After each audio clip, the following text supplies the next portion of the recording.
In the quiet green hills of Rwanda, there's a village called Rugerero.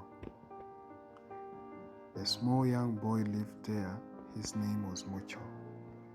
He had big imagination and a great talent for drawing. Ever since he could hold a crayon, Mucyo doodled and colored every place he could find.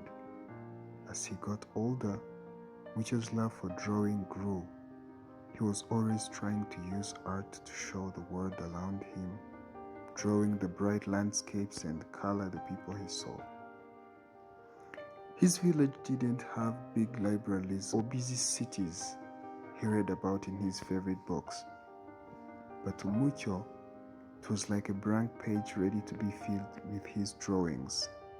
Every morning he would go out with his old sketch pad, his eyes wide with wonder as he watched everyday life of his village.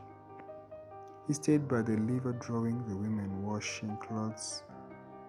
He sat for hours under the big baobab tree, carefully drawing the patterns of his bark and the birds flying around it. And later, when he got tired, he would go back home. His parents, Musoni Theophile and Jacqueline, despite not being able to understand or raise his passion, they supported him in any way they were able to. But they too were always amazed by the skill of their young boy. Mucyo's pencil seemed to dance on the page, creating pictures that looked like they came from a storybook. "My little artist," Jacqueline would say lovingly, stroking Mucyo's thick, dark hair as he worked on his sketchpad. "I wish the world would see the beauty you create."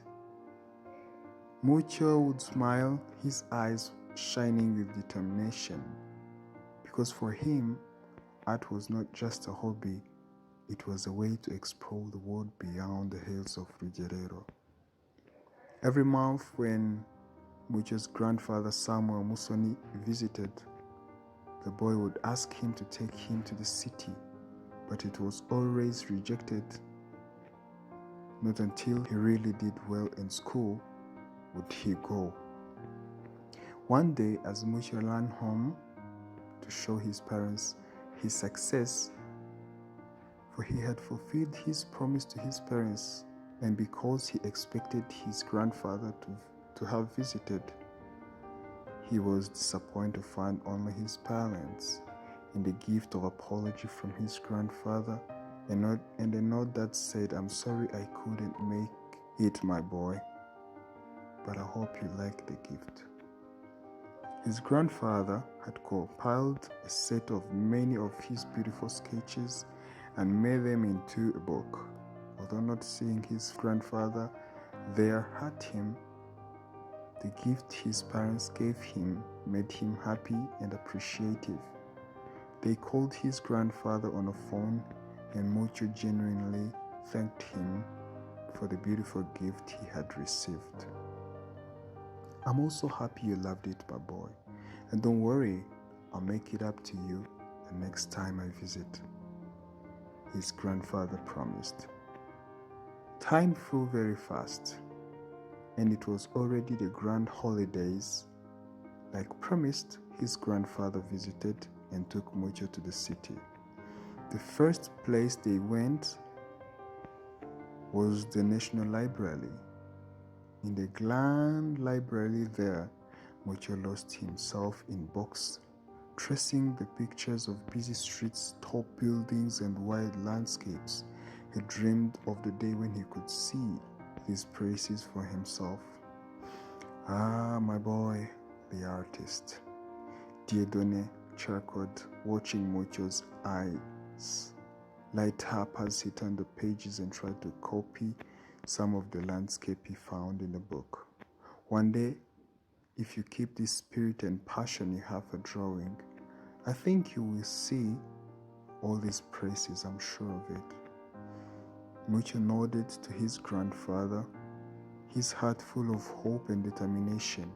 He knew that if done professionally, his art could make him and take him beyond his village and connect him with the wider world.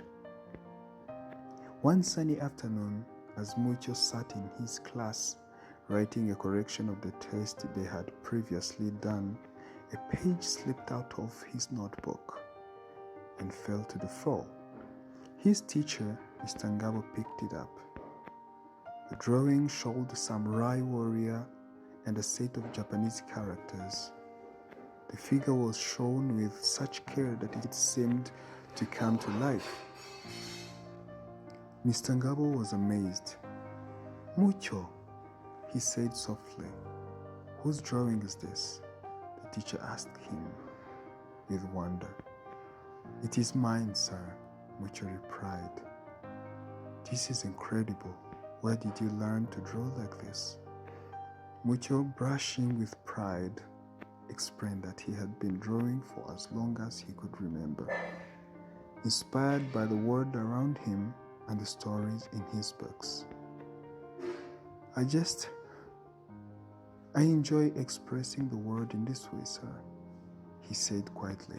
"It feels so alive to me, and I want to share that with others." Mr. Ngabo nodded, understanding.